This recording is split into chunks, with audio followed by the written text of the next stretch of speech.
Hi friends, welcome to Wow Home Arts. நம்ம சேனல்ல இப்பதான் first time பார்க்கறீங்கன்னா subscribe பண்ணிக்கோங்க. இன்னைக்கு நம்ம வீடியோல ரொம்பவே சிம்பிளா ஈஸியா செய்யக்கூடிய ஒரு பாட்டில் ஆர்ட் தான் நம்ம பார்க்க போறோம். இதுக்கு நான் வீட்ல இருக்கிற தேன் பாட்டில் எடுத்திருக்கேன். நீங்க தேன் பாட்டில் இல்ல காபி பாட்டில் உங்க வீட்ல எந்த பாட்டில் இருக்கோ நீங்க அதை எடுத்துக்கோங்க. இது ஃபினிஷ் பண்ணிட்டு பாக்கும்போது ரொம்ப பிடிச்சிருந்தது. இப்போ இத பண்றதுக்கு முன்னாடி இது நம்ம அந்த பாட்டிலோட வெளியில ஒரு டிஷ்யூல நெயில் பாலிஷ் ரிமூவர் போட்டு நல்லா தொடச்சிக்கிறேன். இந்த பாட்டில் மேலே டிசைன் பண்ணுறதுக்கு நான் ஹார்ட் க்ளூ கன் எடுத்திருக்கேன். இது எடுத்துகிட்டு இந்த மாதிரி இந்த பாட்டில் மேலே உங்களுக்கு எந்த டிசைன் விருப்பமோ நீங்கள் அதை போட்டுகிட்டே வாங்க. நான் ஜஸ்ட்டு ரேண்டமாக கைக்கு டிசைன் அப்படியே லைன்ஸாக ட்ரா பண்ணிக்கிறேன். உங்களுக்கு இந்த மேலே ஃப்ளவர் மாதிரி வரைய பிடிக்கும் அப்படின்னா ஃபஸ்ட்டு ஸ்கெட்சில் இந்த பாட்டில் மேலே ட்ரா பண்ணிவிட்டு அதுக்கப்புறமா அதுக்கு மேலே நீங்கள் க்ளூ கன் போட்டிங்கன்னா நல்லா அழகாக வரும். இப்போ இந்த பாட்டில் ஃபுல்லாக நம்ம இந்த க்ளூ கன்னால் டிசைன் பண்ணிக்கலாம். இப்போ பார்த்திங்கன்னா நான் ஆல்மோஸ்ட் பாட்டில் ஃபுல்லாகவுமே இந்த மாதிரி போட்டு முடிச்சிட்டேன். இது ஒரு 2 நிமிஷம் விட்டிங்கனாவே நல்லா காஞ்சிடும். இதே போல் இந்த பாட்டிலோட மேலேயும் நம்ம போட்டுக்கலாம், இல்லைனா அது மட்டும் தனியாக தெரியும்.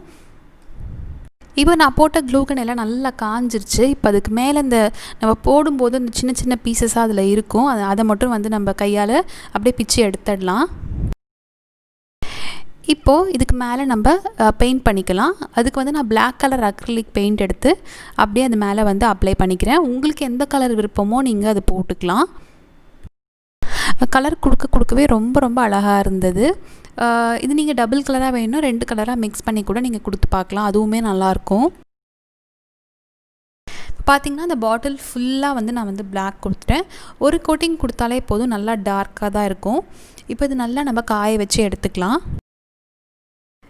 இப்போது நல்லா பாட்டில் காஞ்சிருச்சு. இப்போ இதுக்கு மேலே நான் ஒயிட் கலர் அக்ரிலிக் பெயிண்ட் கொஞ்சம் எடுத்துக்கிறேன். அதை இந்த மாதிரி ப்ரஷில் எடுத்துகிட்டு கொஞ்சமாக ரொம்ப லைட்டாக இந்த மாதிரி நீங்கள் பெயிண்ட் பண்ணுங்கள்.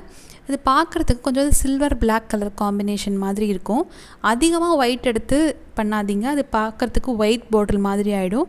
லைட்டாக ஒயிட்டை டச் பண்ணிவிட்டு இந்த மாதிரி உங்கள் ப்ரஷ்ஷால் பண்ணுங்கள். பார்க்குறதுக்கு ஃபினிஷிங் ரொம்ப நல்லாயிருக்கும்.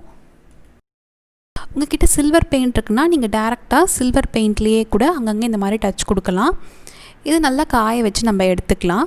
நல்லா காஞ்சதுக்கப்புறமா உங்கள் வீட்டில் வார்னிஷ் இருக்குது அப்படின்னா இது ஃபுல்லாக ஃபினிஷ் பண்ணதுக்கப்புறமா வார்னிஷ் ஒரு கோட் கொடுத்தீங்கன்னா நல்லா பார்க்குறதுக்கு இன்னுமே ஷைனிங்காக இருக்கும். வார்னிஷ்க்கு பதிலாக கிளியர் நெயில் பாலிஷ் இருந்ததுன்னா அது கூட ஒரு கோட் கொடுங்க, நல்லாயிருக்கும். இப்போ நம்ம குட்டீஸ்க்கு ஹாய் சொல்லிடலாம். ஹாய் கலைவாணி, மகாலட்சுமி, சிவரஞ்சனி, அப்புறம் இந்துமதி, எல்லாருக்கும் ஒரு பெரிய ஹாய். இதே மாதிரி சேனலுக்கு சப்போர்ட் பண்ணுங்கள். வீடியோ பிடிச்சிருந்தால் லைக் பண்ணுங்கள். மறக்காமல் சேனலை சப்ஸ்கிரைப் பண்ணி வச்சுக்கோங்க.